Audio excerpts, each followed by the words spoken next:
कि पार्लियामेंट में मेरी नजरें तरसती हैं बदरुद्दीन अजमल को ढूंढते ढूंढते।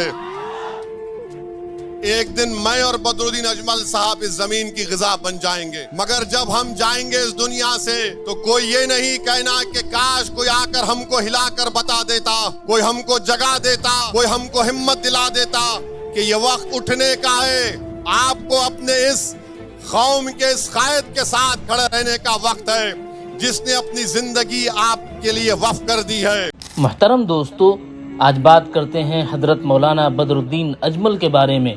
हजरत मौलाना बदरुद्दीन अजमल सदर जमीयत उलमाए आसाम, सदर मरकजुल माआरिफ, AIUDF के चेयरमैन, लोकसभा के MP और दारुल उलूम देवबंद की मजलिस शूरा के रुकने रकीन हैं।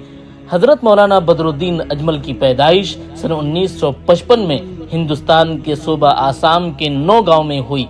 हजरत मौलाना ने इब्तिदाई असरी तालीम आसाम और मुंबई में हासिल की और इब्तिदाई दीनी तालीम भी मुंबई के एक मदरसा इमदादिया में हासिल की और मजीद आला तालीम के लिए अजहर हिंद दारुल उलूम देवबंद में दाखिल हुए और सन 1975 में सनद फरागत हासिल की। हजरत मौलाना बदरुद्दीन अजमल एक मुमताज़ आलिम दीन होने के साथ साथ एक बेहतरीन ताजिर, एक बेहतरीन सियासतदान, एक बेहतरीन मुमताज़ समाजी कारकुन भी हैं। मोहतरम दोस्तों, आपको बताते चलें कि हजरत मौलाना बदरुद्दीन अजमल बहुत से दीनी मदारिस, मराकिज़, इस्लामी तंजीमें आपकी सरपरस्ती में चलते हैं। आपने सन 1982 में मशहूर NGO मरकजुल माआरिफ की बुनियाद डाली, जिसके तहत स्कूल, यतीम खाने, हॉस्पिटल के अलावा और बहुत से दूसरे समाजी, तालीमी और माआशी तरक्याती सरगर्मियां अंजाम पा रही हैं। आप Markazul Maarif education and research centre Mumbai के भी चेयरमैन हैं, जो बेशक अपनी नौइयत का मशहूर और मुनफरिद इदारा है, जो उलमा को अंग्रेजी जुबान और अदब के साथ साथ जदीद तकाज़ों से हम आहंग कराता है। मोहतरम दोस्तों, आपको जानकर ये हैरानी होगी कि इसी इदारे के लाखों फुजला आज मुल्क और बैरून मुल्क में मुख्तलिफ मैदानों और ख़ासकर अंग्रेज़ी ज़ुबान में दीन इस्लाम और मुल्क व मिल्लत की खिदमत अंजाम दे रहे हैं। मोहतरम दोस्तों, आपको ये भी बताते चलें कि हजरत मौलाना बदरुद्दीन अजमल साहब एक अरसे से जमीयत उलमा हिंद की मजलिस आमिला के रुकने रकीन हैं और जमीयत की तरफ से आपको आसाम की जमीयत का सदर मुंतखब किया गया है। इसी तरह आप तंजीम मदारिस कौमिया आसाम के सदर भी हैं, जो कि पूरे आसाम में फैले हुए 400 से ज़्यादा मदारिस का मुत्तहिदा प्लेटफॉर्म है। मोहतरम दोस्तों, आपको ये भी बताते चलें कि सन 1992 में आपको दारुल उलूम देवबंद की मजलिस शूरा का रुकन मुंतखब किया गया। दारुल उलूम देवबंद के शोबे अंग्रेज़ी और शोबे इंटरनेट और ऑनलाइन फतवा की निगरानी के साथ साथ मजलिस शूरा ने आपको शेखुल हिंद एकेडमी का डायरेक्टर भी मुकर्रर किया। आपको जानकर ये भी हैरानी होगी कि आसाम में अक़लियतों, पसमानदों और हुकूक से महरूम तबके के लोगों को उनका हक दिलाने के लिए आपने सन 2006 में AIUDF की बुनियाद डाली। इस पार्टी ने पहले असम्बली इंतखाबात और फिर लोकसभा इंतखाबात में शानदार कारकर्दगी का मुजाहरा किया। सन 2009 और सन 2015 के आम इंतखाबात में आप दोबड़ी से लोकसभा MP मुंतखब हुए। यकीन जानिए, हजरत मौलाना बदरुद्दीन अजमल साहब उम्मत मुस्लिमा का एक कीमती सरमाया हैं। मैं ईमानदारी से आपसे कह रहा हूँ कि मैंने मदीने शरीफ में रमज़ान के महीने में नमाज इस्तिखारा किया और मैंने कहा, अल्लाह, मैं नमाज अदा कर रहा हूँ इस वास्ते के क्या मैं आसाम में जाऊँ, और अगर जाऊँ तो अजमल साहब की मदद करूँ या नहीं जाऊँ। अल्हम्दुलिल्लाह, अल्लाह सुब्हाना व तआला ने मुझे मौका दिया आपके दरमियान में आने का, और मेरी अल्लाह से दुआ है कि अल्लाह सुब्हाना व तआला आप तमाम पर अपनी रहमतों को, अपने फजल को नाजिल करे और अल्लाह सुब्हाना व तआला आसाम के मुसलमानों की मुसीबतों का खात्मा कर दे, और जो लोग जुल्म कर रहे हैं अल्लाह उनको इस जुल्म से रोक दे, अल्लाह उनको हिदायत दे। अगर वो जुल्म करते रहेंगे तो फिर अल्लाह उनको देख लेगा इंशाअल्लाह ताला। और कांग्रेस के लोगों से बोल रहा हूं, आप कितना भी कोशिश कर लो, अल्लाह जब तक असदुद्दीन ओवैसी को जिंदा रखेगा, जहां कहीं भी मुस्लिम पॉलिटिकल लीडरशिप को बनाना है, मजबूत रखना है, जिंदा रखना है। मैं हाजिर था और हाजिर रहूंगा इंशाअल्लाह ताला। मैं कोई बड़ा काम नहीं कर रहा हूं। मैं मेरे भाई, बड़े भाई मौलाना अजमल साहब को देखता हूं तो मेरी ज़बान से बेसाख्ता दुआ के कलमात निकल जाते हैं कि अल्लाह इनको सलामत रखे, अल्लाह इनको सेहत दे और ये आपकी और सही तरीक़े से, बेलौस तरीक़े से खिदमत करते रहें। हम तमाम खादिम हैं आपके, हम तमाम आपके ग़ुलाम हैं, हम तमाम आपके नौकर हैं।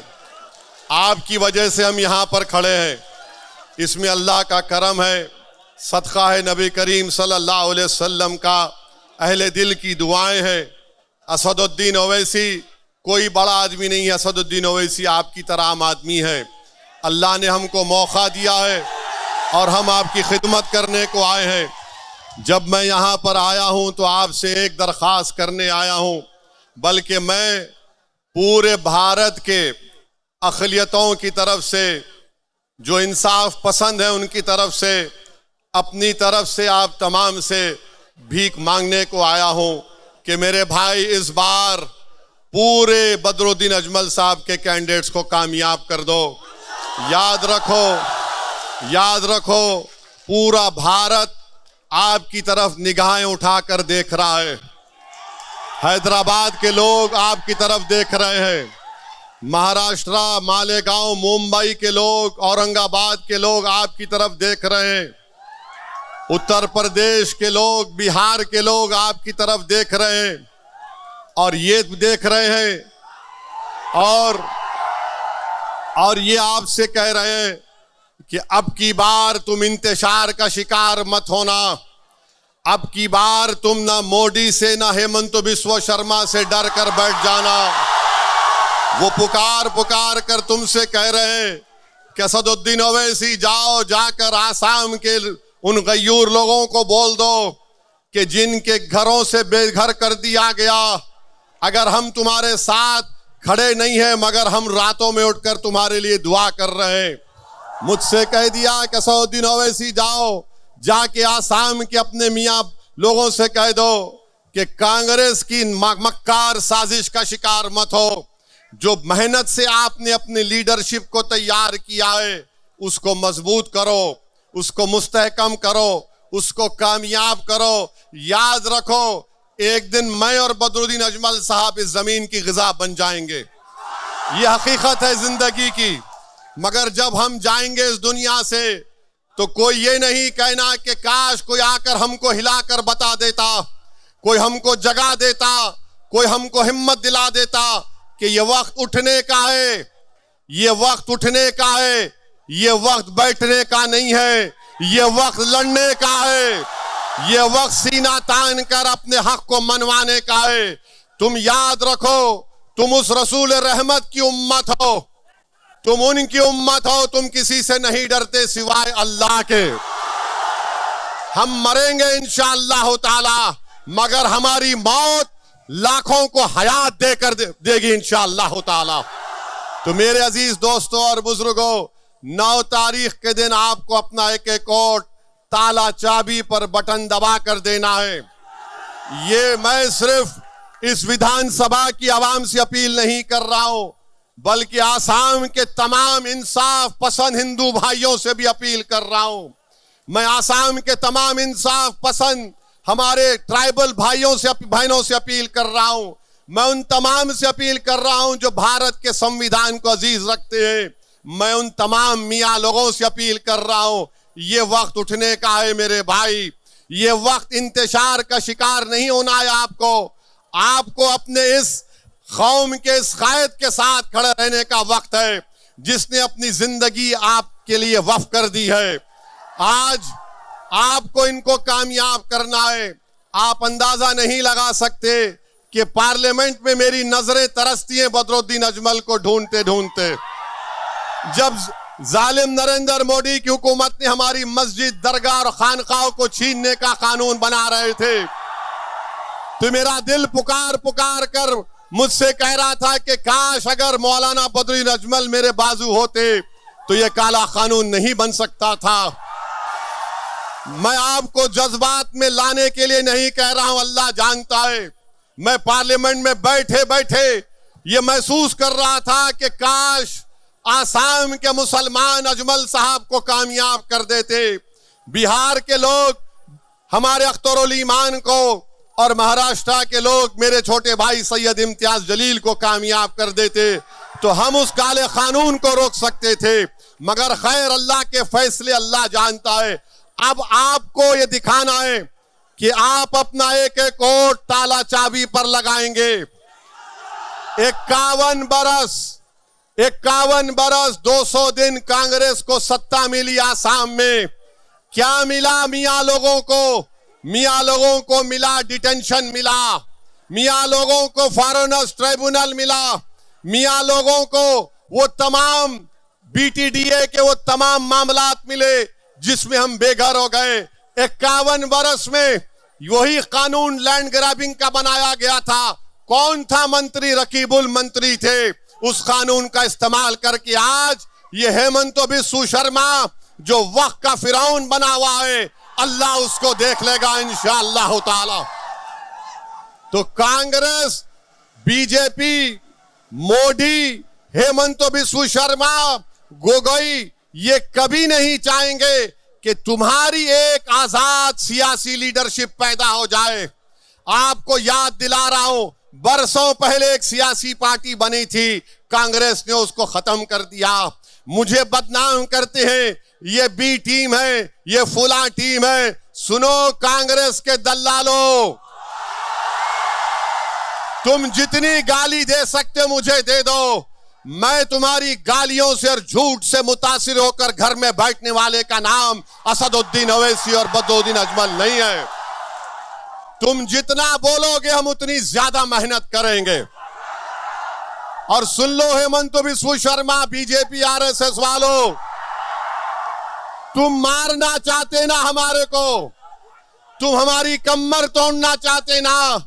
हेमंत बिस्वा शर्मा 9 तारीख से पहले बता दो, गुवाहाटी के चौराहे पर तुम बोलो कि इस चौराहे पे ओवैसी को मारूंगा, मैं आने तैयार हूं, मैं मरने तैयार हूं आसाम के गरीबों के लिए। तुम्हारी ये धमकी हमको डरा नहीं पाएगी। अरे मरना तो सबको एक दिन, कभी मैं जाऊंगा तो तुम भी जाओगे, मगर ये डराने की सियासत अब काम में आने वाली नहीं है। ये मजमा बता रहा है हेमंत बिस्वा शर्मा कि अब हम डरने वाले नहीं हैं, तुम्हारे सामने खड़े होकर अपना हक मनवाएंगे। ये मजमा पुकार कर कह रहा है कि जो बेघर हुए हैं इंशाअल्लाह बदरुद्दीन अजमल के उम्मीदवार कामयाब होकर उनके सर पर इंशाअल्लाह अल्लाह ताला छत बनाकर उनको घर देंगे इंशाअल्लाह ताला। ये मजमा पुकार कर कांग्रेस से कह रहा है, ये मजमा पुकार कर कांग्रेस से कह रहा है कि अब 51 बरस के बाद तुम्हारी मक्कारी का शिकार नहीं होने वाले। अब हम अपने मुकद्दर के फैसले करेंगे। अब हम अपने मुस्तकबिल के रास्ते बनाएंगे, चाहे रास्ते में पहाड़ आ जाए, जालिम आ जाए, तूफान आ जाए। जिसके हौसले पाक होते हैं अल्लाह उनको चरागों तूफानों में चराग उनका जला देता है और ये चराग जलेगा इंशाअल्लाह ताला। तो मेरे अजीज दोस्तों और बुजुर्गों, मेरी आपसे एक ही गुजारिश है कि एक एक वोट को इस्तेमाल करो, डरने और घबराने की जरूरत नहीं है। ये कांग्रेस जो आसाम की कांग्रेस है और ये बीजेपी जितने लोग गए ये सब कांग्रेस से गए हैं, ये सब कांग्रेस से गए हैं। यहां से ग्रेजुएशन किए, वहां पर जाकर मास्टर्स की डिग्री लिए बर्बादी और जुल्म करने में। मेरी आपसे गुजारिश है कि मुत्तहदा तौर पर अपने एक एक वोट का इस्तेमाल करिए। अल्लाह मेरी आवाज को उन तमाम इलाकों में अपने फजल और करम से पहुंचा दे। जो कोई भी AIDUF का उम्मीदवार है उसके हक में वोट का इस्तेमाल करिए। कैंडिडेट बदरुद्दीन अजमल नहीं है, कैंडिडेट हर एक आप आदमी है। आप कैंडिडेट है, आप कैंडिडेट है, आप कैंडिडेट है, बल्कि पूरे आसाम का मियां कैंडिडेट है इस इलेक्शन में इंशाअल्लाह ताला। और सुन लो, डराने वालों, जब तक मियां जिंदा है दुनिया जिंदा रहेगी। हम जिंदा रहेंगे, मस्जिदों में हय्या अलल सलाह हय्या अलल फलाह कहते रहेंगे। मस्जिद के बाहर आएंगे तो हर मुसीबत पे कहेंगे ला इलाहा इल्लल्लाह। तो अब हमको डरना नहीं है। अल्लाह ने आपको एक क़यादत दी है, इसको नेमत समझिए। ये आपकी क़यादत है, अजमल साहब की नहीं है, मेरी नहीं है।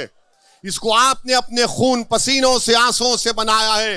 ये अमानत है। अगर हम मर भी जाएंगे तो तुम इस अमानत को अपनी नस्लों में जारी करना, ताकि सुबह क़यामत तक आपकी लीडरशिप बाकी रहे। यही चंद गुजारिशात मुझे आप तक पहुंचाना था। आप यहां पर आए, आपका बहुत बहुत शुक्रिया। और मैं बताना चाह रहा हूं कि कांग्रेस पार्टी ने क्या किया, यहां से लुरिंग ज्योति गोगोई के कैंडिडेट को दिया। ये कौन है आप जानते हैं ना, जिसने 20 लाख ऑब्जेक्शन के फाइल दाखिल किए थे मियां लोगों के बारे में, एनआरसी जब हो रहा था। और कांग्रेस ने ऐसे आदमी को मेरे भाई बदरुद्दीन अजमल के सामने खड़ा किया जो आपकी सिटीजनशिप को छीनना चाहता था। अब आपका काम यह है कि जिसका घर जालिम ने लूटा, जिसको गोलियां मार दी, जिसका नाम निकालने की कोशिश की गई, 9 तारीख के दिन आप बाबा साहिब अंबेडकर के संविधान को इस्तेमाल करके इन तमाम का जवाब आपको देना है।